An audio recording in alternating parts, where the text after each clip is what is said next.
Welcome to all third Ismailia Cardiometabolic Syndrome Association meeting, 31st March, 2nd April, 2021. I'd like to welcome all attendees, and I think all attendees and myself and Professor Ihab Salim, which will join us in a few minutes. We are welcoming Professor Harlod Pays. Professor Harlod Pays is a very well-known figure in the field of cardiometabolic and atherosclerosis. He is medical director and president of Louisville Metabolic and Atherosclerosis Research Center, Louisville, Kentucky, USA, Chief Science Officer, Obesity Medicine Association. Welcome, Professor Pays.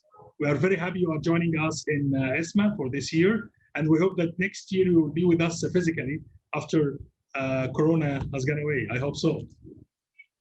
Well, thank you so much. I mean, this is such a great honor to present, and particularly to be able to present on this particular topic. As you mentioned, this is a very special interest of mine. As a background, I'm an endocrinologist, so I work a lot with patients with diabetes, but I'm also a diplomate of obesity medicine. So I work a lot with patients with obesity.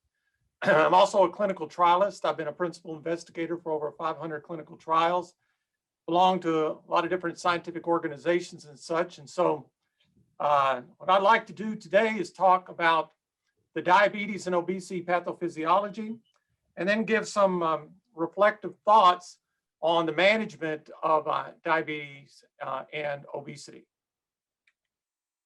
The slides that you'll be seeing are derived from the obesity algorithm, which is put out by the Obesity Medicine Association. And you can see here are the authors of this publication.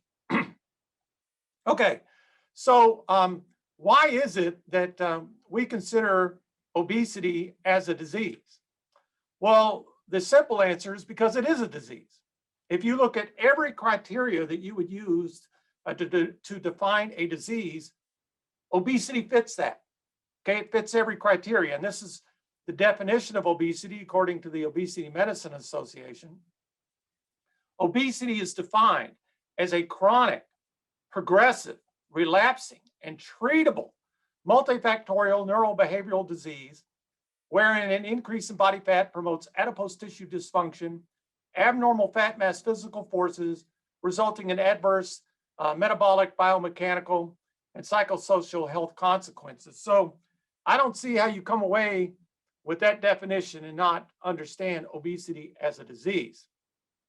Now, the interesting thing about obesity, it's got two major components, I believe, that manifest as disease. You have the deranged endocrine and immune responses, where you get the increase in blood pressure and the dyslipidemia and other metabolic diseases. But yes, you get the diabetes, the type 2 diabetes, okay?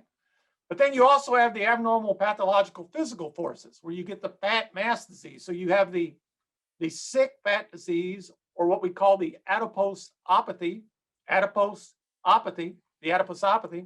or you get the abnormal pathological physical forces, which result in stress and weight-bearing joints and sleep apnea and these types of things.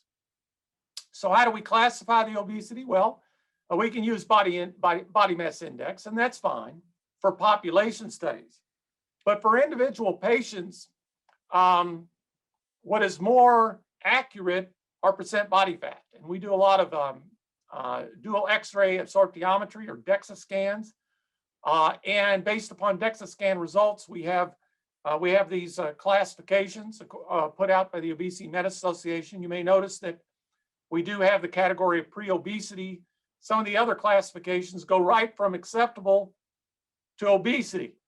I think there ought to be some middle ground there for pre-obesity, and that's what we've done. In addition, I think, as we all know, it's been since the 1940s that we've recognized it's not just how much fat you have, but where do you deposit the fat? Where are the fat depots? And it is true, if you have an increase in the android fat or an increase in the visceral fat, that increases your risk for metabolic diseases such as the diabetes. but also cardiovascular disease. So to give people a sense about what is the meaning of the values that they get upon DEXA scan and assessment of android and visceral fat, we give some criteria here that can help you and help your patients better understand your DEXA reports. Now look, whenever you're evaluating patients with any kind of metabolic disease, you got to look at potential secondary causes. And one of the more important secondary causes of obesity are concomitant medications. And there are a whole list of them, but I'm only going to focus on the diabetes medications. I think we all know that there's certain medications that if you take it and you have the diabetes, it's going to prompt weight gain. So I think for most of us, if we have patients with obesity, we prefer not to have an anti-diabetes agent that's only going to make the obesity worse. And that would include insulin, sulfonylureas, thiazolidinediones, and glitinides and such. Instead, I think many of us diabetologists, endocrinologists would gravitate towards the metformin or the GLP-1 receptor agonists or the SGLT2 inhibitors and some others.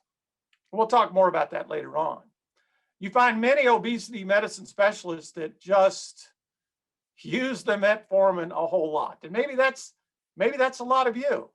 Metformin is widely used among obesity specialists. It does many things that help out not only with modest improvement in body weight, but also helps improve many of the complications of the obesity, such as the insulin resistance and such.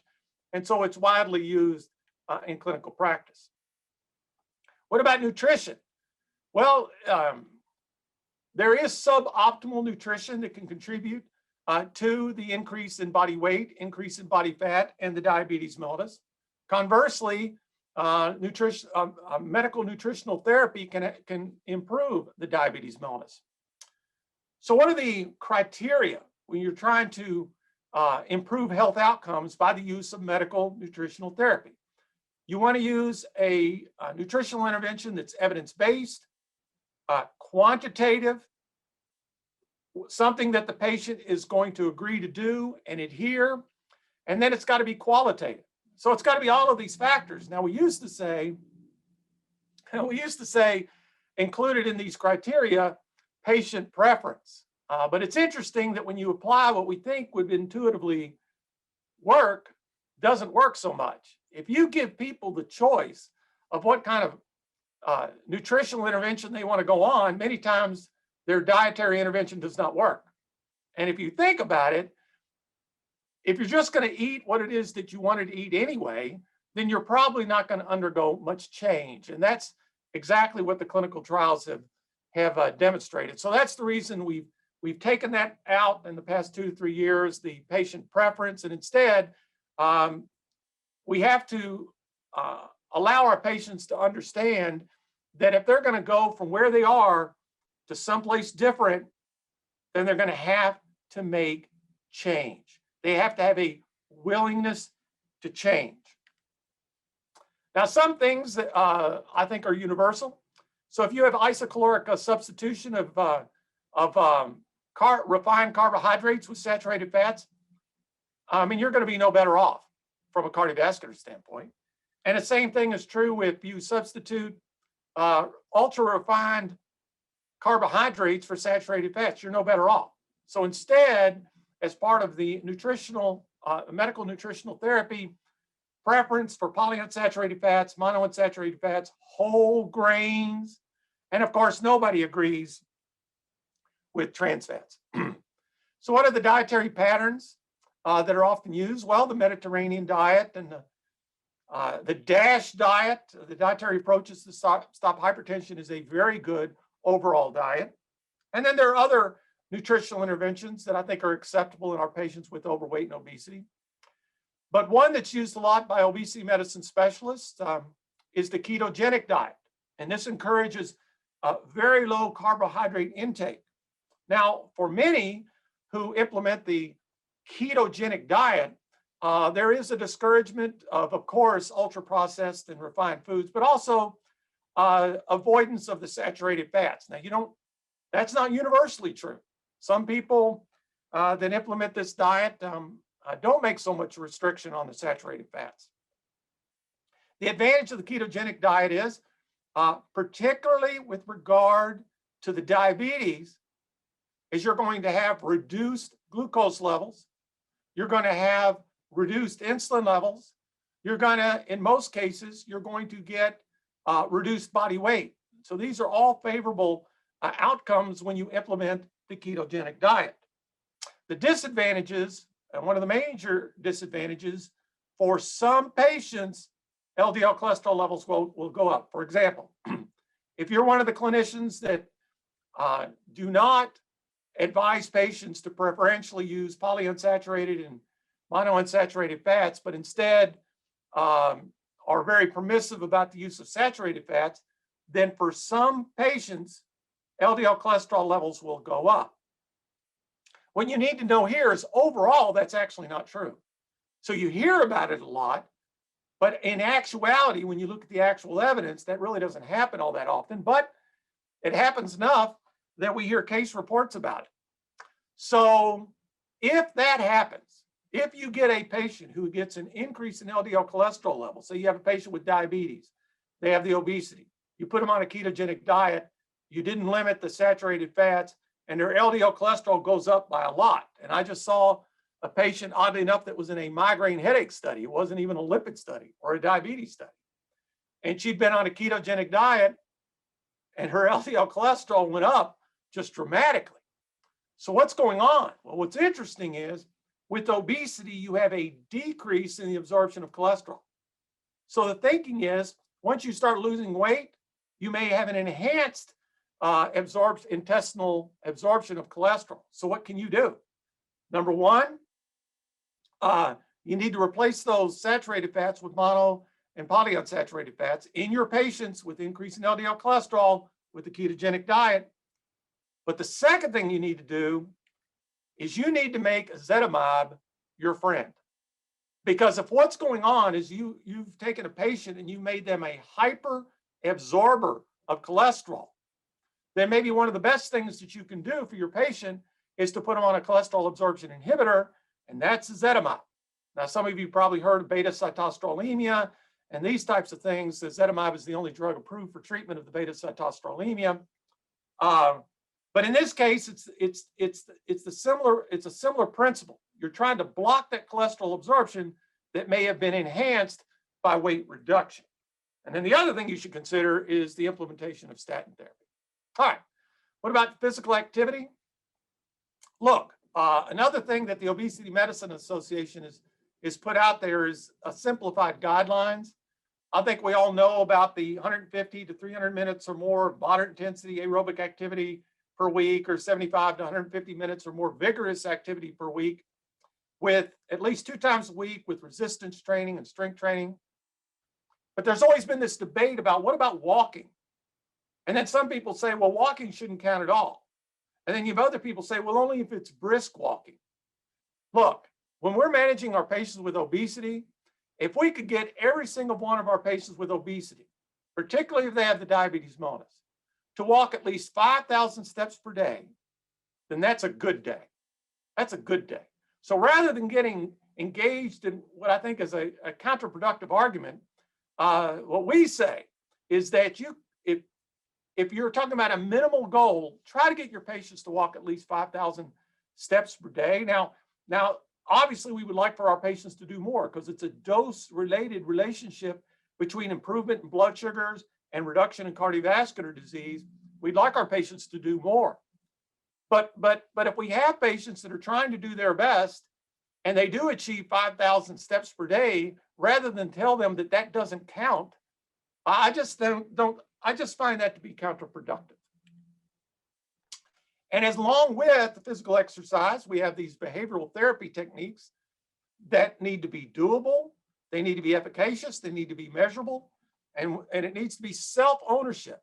It can't just be you, can't just be me. Patients got to take ownership of their health. And so that's the reason we have technologies that can help them. We have applications, interactive technologies, and websites, and social media and such. And more recently, We have the telehealth, at least in the US. Much of obesity management now is being done by telehealth, where you can do assessment and diagnosis and advice and prognosis and treatment and do it very well through telehealth. So that's the sort of the background. But when we talk about obesity management, what are we talking about there? Okay, so there's the background of the challenges that we're facing.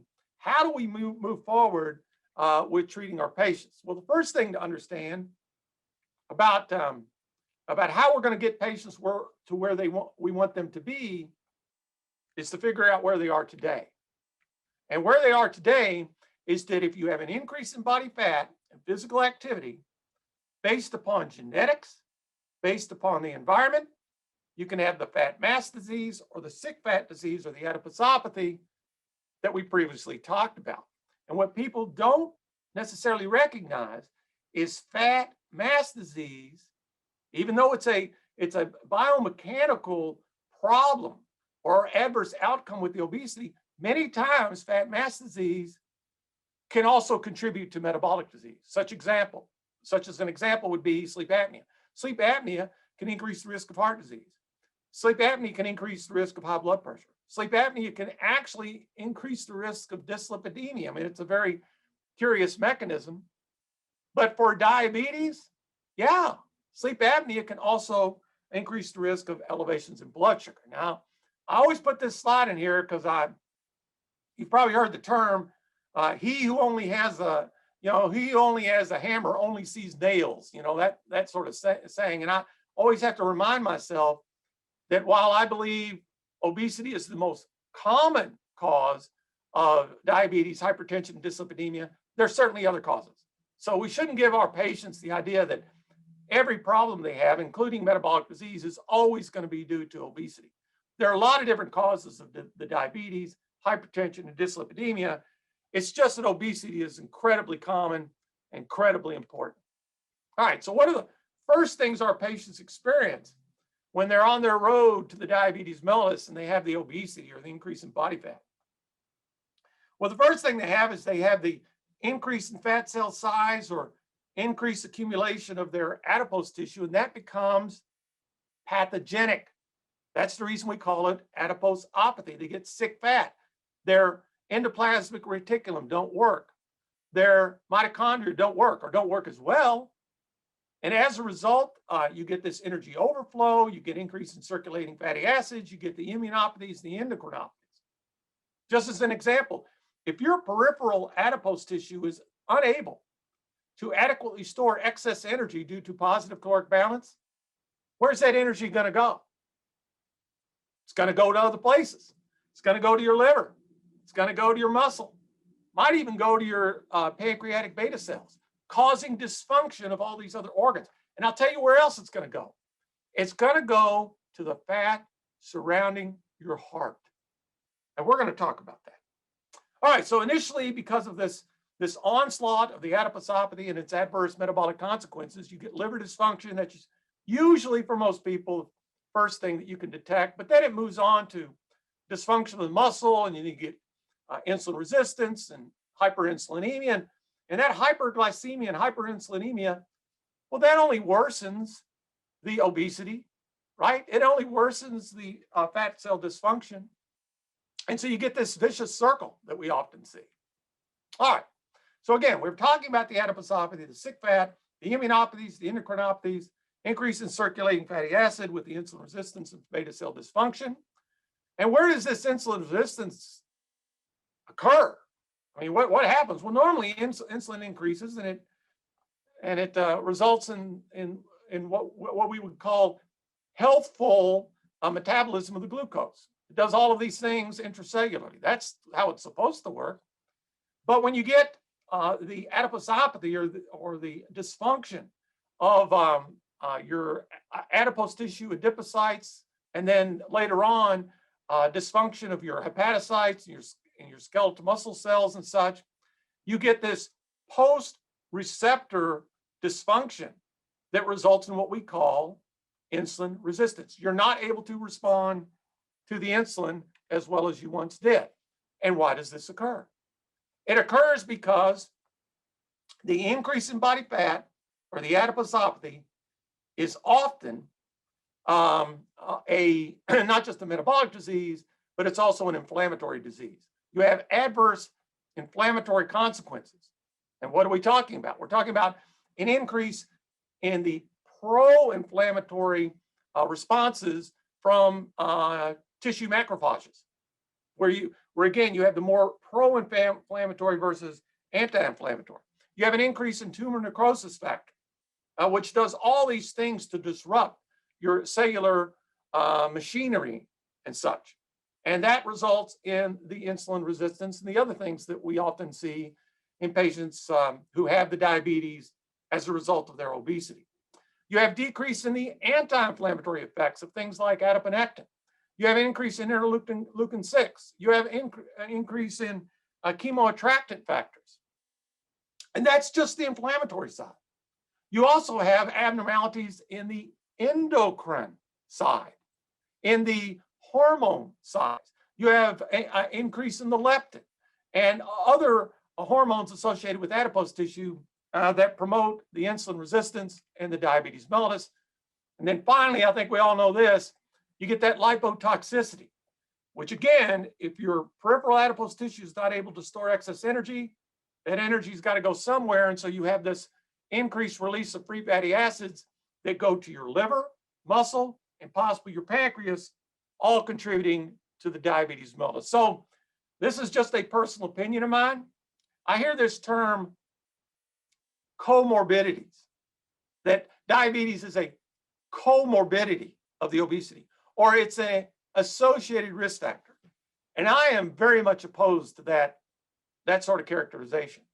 To me, the obesity and its endocrinopathies and its immunopathies directly cause people to have the diabetes mellitus, as well as the increase in blood pressure, as well as the dyslipidemia and multiple other metabolic diseases. So it's not just they just happen to go together. If you have a patient who 20 pounds ago didn't have the diabetes, hypertension, dyslipidemia, but now they've increased 20 pounds and now they do, that's not an accident. It's not a cofactor. It's the result of the increase in body fat. So when we talk about the diabetes mellitus and its management, one of the main things we need to concern ourselves with is what is going to be the number one cause of death and morbidity to our patients with the diabetes mellitus. Well, it's going to be cardiovascular disease. Yes, obesity and the adiposopathy can also contribute to cancer. And in younger folks, that could very well be the number one cause of death in younger folks. But as people grow older, the number one cause of death in patients with obesity is the cardiovascular disease. And we need to be very careful about this because there are direct and indirect effects of the adiposopathy that contribute to cardiovascular disease.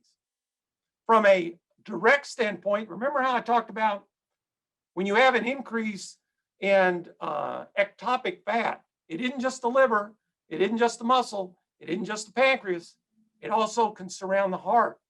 And when you have dysfunctional fat that's surrounding the heart, you get an increase in the pericardial fat, you have an increase in intracardial fat, you have an increase in the visceral fat that directly correlates with that fat surrounding the heart. And that's no surprise, they're both visceral fat, right? And we already talked about increase in hepatic and skeletal muscle fat. So we need to be very cognizant, very aware of this potential direct effect of the epicardial fat, the epicardial adipose tissue, and its paracrine effects, its inflammatory effects, and how it contributes to increased coronary calcium, how it is associated with increased coronary calcium or fatty infiltration of the heart, cardiac dysrhythmias, atherosclerotic cardiovascular disease, and more recently, what we've seen so much in the literature is the heart failure with preserved ejection fraction. So many times now, we have patients with the obesity, oftentimes disproportionately affecting women, and they have microvascular disease along with macrovascular disease, but sometimes not. And many times that's associated with the obesity and the presence of the epicardial fat. So as diabetologists and as obesity medicine specialists, we need to be especially aware of the heart failure with preserved ejection fraction. And as it turns out, fat mass disease can also directly contribute to this as well. Due to pericardial mechanical restraint, you cannot fill the heart, okay? You cannot fill the heart diastolic. During a diastole, you can't adequately fill the heart. And that's, I mean, if you think about it, another term that we used to use for heart failure with preserved ejection fraction, that would be a patient who gives you all the signs and symptoms of heart failure, and yet you do their ejection fraction, it's over 50%, okay? That is heart failure with preserved ejection fraction. What did we used to call that? We used to call it diastolic heart failure, right? That's what we used to call it, okay? But now we've come to a better understanding. The other thing fat mass disease can do is cause that sleep apnea, which also can contribute to heart disease. So now you got the obesity and you got the sleep apnea, which can contribute to the diabetes and heart disease. And then, of course, fat mass disease can contribute to thromboembolic events. And these are just examples of how hypoxia and intraorganelle stress, examples of the immunopathies we're talking about, and the endocrinopathies we're talking about, and the lipotoxicity that we're talking about. These are identifiable mediators of how it is that obesity directly and indirectly causes the diabetes and cardiovascular disease. Here's some examples about how it is that the obesity can indirectly contribute to cardiovascular disease. Because if you have the obesity and you develop the diabetes and the hypertension and the dyslipidemia, well, those are major cardiovascular disease risk factors, right? I mean, other than cigarette smoking, I mean, that's got to be, some of your top three. So when we're talking about the management of our patients with diabetes mellitus, we got to understand, we got to address all of these issues if we want to address the number one killer of our patients with diabetes mellitus. And of course, we got the thrombosis as well. We've already talked about. The good news is that we now have cardiovascular disease outcome studies in patients with diabetes mellitus, where we have drugs that can reduce the cardiovascular, macrovascular disease. Didn't used to be that way. Prior to the SGLT2 inhibitors and the GLP-1 receptor agonists, we were having a hard time finding anti-obesity drugs, or a hard time finding anti-diabetes drugs that would reduce the risk of cardiovascular disease. We were just hoping it wouldn't make it worse, but now we do. Now we have, breakthrough drugs out there. Now we do not yet have an anti-obesity agent that's proven within a clinical trial to reduce the risk of cardiovascular disease, but those studies are coming, and I'm very optimistic about that. But in the interim, what recommendations can we make? Well, if you have a patient with obesity and type 2 diabetes mellitus, yes, you need to implement appropriate nutrition, physical activity, but your choices will probably gravitate towards metformin. And yes, I still think metformin should be part of the plan. GLP-1 receptor agonists and SGLT2 inhibitors. And this would be specifically in patients without congestive cardiomyopathy, okay? And again, if you're trying to pick which diabetes medications to use, might want to pick the ones least susceptible towards worsening body weight. So here again, without congestive cardiomyopathy, metformin, GLP-1 receptor agonists, and SGLT2 inhibitors. And at the bottom, I'm not going to read this legend to you here, but included in this legend are all the studies, not all the studies, but some of the studies that are ongoing right now looking at cardiovascular disease outcomes in patients with obesity. So it's on the way. Help is on the way. Help is on the way. And if you have congestive cardiomyopathy, I think most people then would gravitate towards the SGLT2 inhibitors. So again, without congestive cardiomyopathy, you might want to think about an GLP-1 receptor agonist because they're going to give you better weight reduction. And if you have a patient with obesity and diabetes with some evidence of congestive cardiomyopathy, probably going to gravitate towards SGLT2 inhibitors. So hopefully you have gleaned from my presentation. I'm very excited about where we are with anti-obesity drug treatments. Again, I've been an investigator for over 500 clinical trials over 30 years. And it is just so interesting how I have the exact same feelings today that I did 30 years ago when we were developing the early days of the anti-diabetes, anti-hypertension, and anti-dyslipidemia drugs. It feels the same because at the beginning there was skepticism, whether we should be doing it at all or whether it was going to work. And then when we started off with diabetes, we had these drugs that were poorly tolerated, didn't work all that well. People were concerned about their use, like metformin, sulfonylureas, and insulin. But then we developed the metformin and the newer insulins and the GLP, SGLT2 inhibitors and GLP-1 receptor agonists. Same thing you could say about antihypertensives. When I first started, we were using, clonidine and guanethidine and methyl dopa, and people felt terrible. And, it was a problem. And then we developed, these newer agents, ACE inhibitors, ARBs, these types of things. And the same thing with lipids. We used to treat people with what? Fire and sand, treat them with niacin, bile acid sequestrants. Now we have statins and ezetimibe, PCSK9 inhibitors. More recently, the bempedoic acid.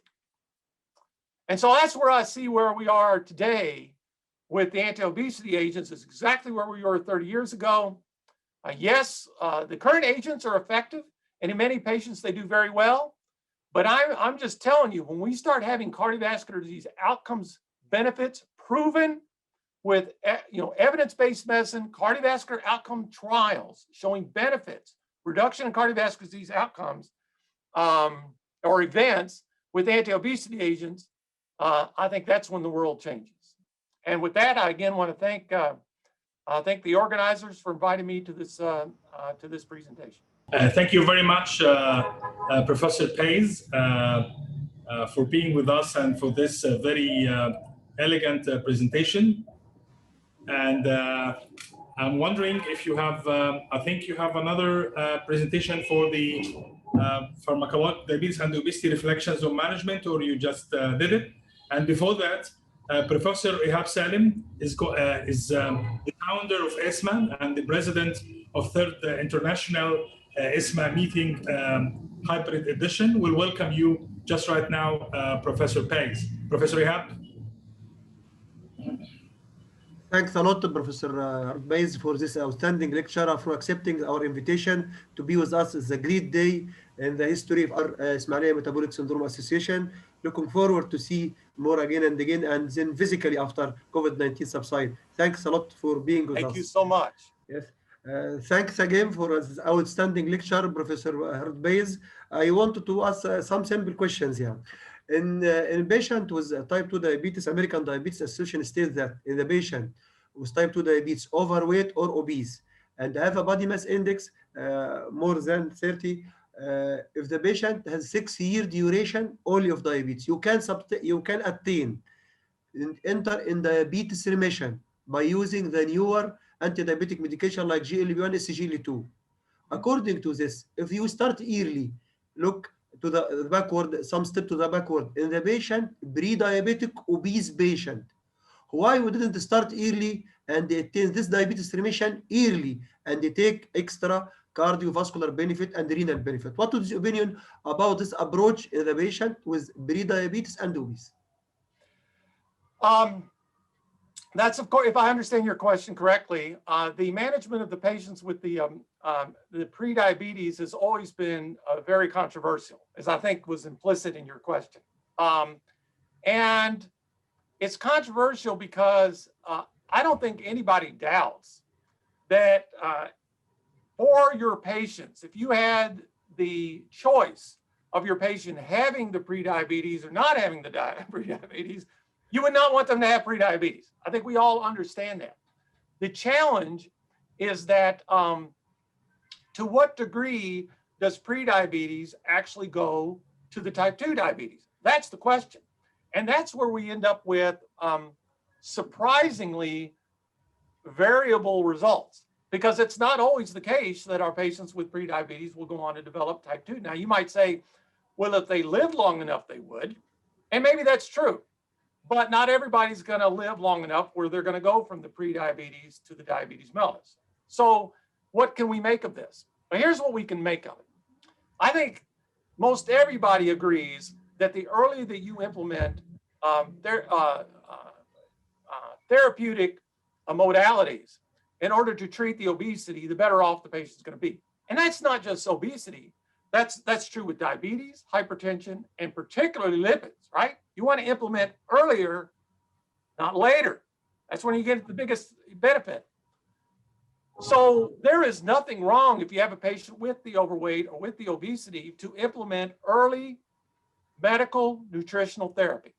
There's nothing wrong with implementing routine physical activity. That's going to be good for multiple metabolic diseases.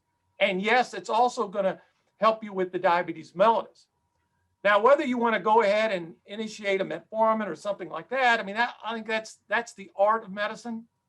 But the other thing that you really would want to do is to say, if you have prediabetes, that's a signal. And what you don't want to do is to start administering concomitant medications that could drive that prediabetes into the diabetes, right? So you have this information, use it, use the information.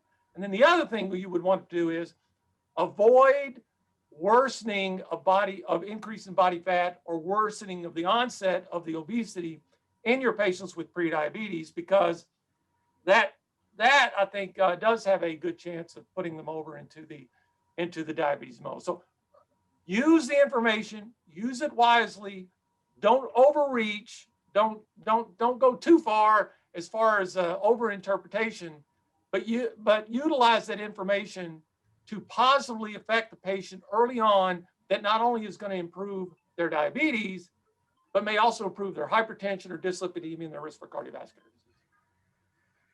disease. Thanks a lot. But this is, yeah, toward approach, early approach, SGLT2 now and the GLP-1 used in non-diabetic.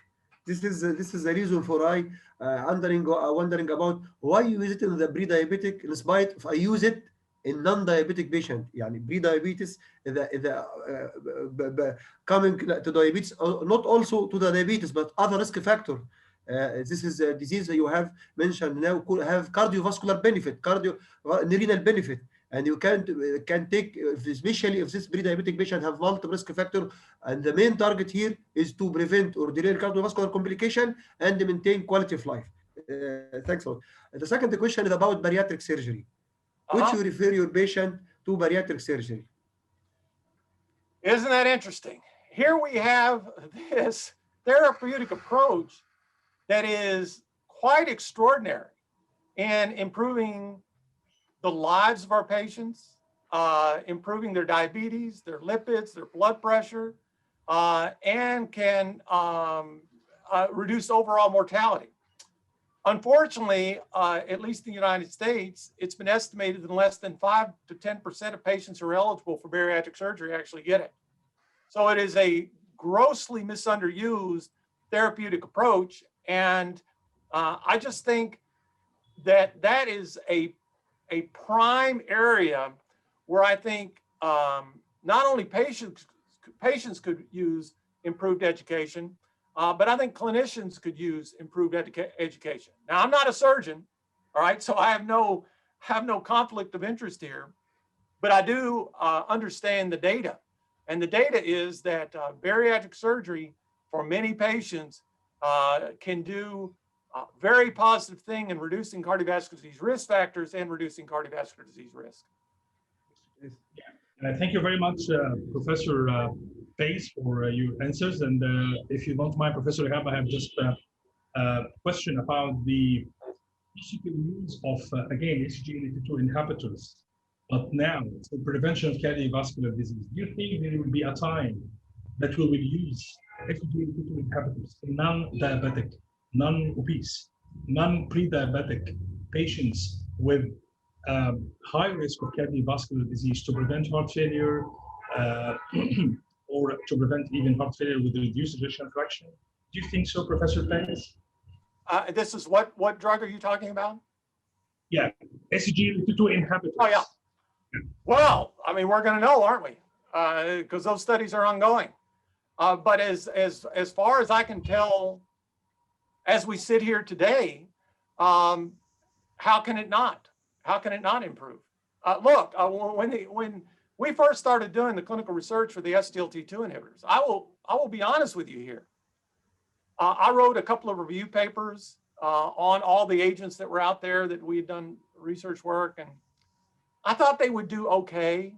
I thought they would be a reasonable choice for the diabetes mellitus, but never in my wildest dreams did I anticipate they would have the degree of benefit in our patients with cardiovascular disease. I just didn't see it because, as you know, the effects upon the blood sugar, they're good, but they're not dramatic. With regard to lipids, if anything, LDL cholesterol might actually get a little worse, right? Now the blood pressure goes down a little bit. So I just think that the unique aspects of the SGLT2 inhibitors that as much as we know, I think we got a whole lot more to know. And if your question is, do I anticipate that SGLT2 inhibitors could eventually become a treatment choice or a treatment option for patients who have heart failure with reduced ejection fraction or heart failure with preserved ejection fraction, even if they don't have the diabetes, based upon the available science, that would not surprise me at all. Thank you very much for your the last question. I'm sorry for the time. You mentioned that the obesity is a state of chronic inflammation or pro-inflammatory state. What is the impact of this of the patient with obesity infected with COVID-19? What is the implication? Yes, it's a so you've heard about the paradox, the obesity paradox.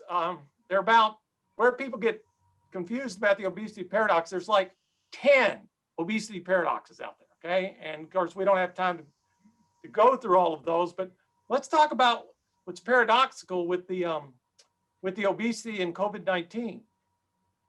On the one hand, if you have the obesity, you are at increased risk for development of, say, respiratory tract infections.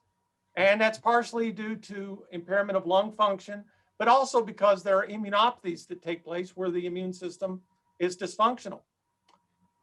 But even as we talk about an insufficient or a dysfunctional immune response that predisposes patients to the COVID-19 with increased susceptibility to infection and worsening outcomes, isn't it interesting that obesity is actually a pro-inflammatory state, right? So even as they're not adequately responding from an immune standpoint, once they become infected, then their immune system, we have what's called a cytokine storm, or, all these kinds of terms that we use and whatever.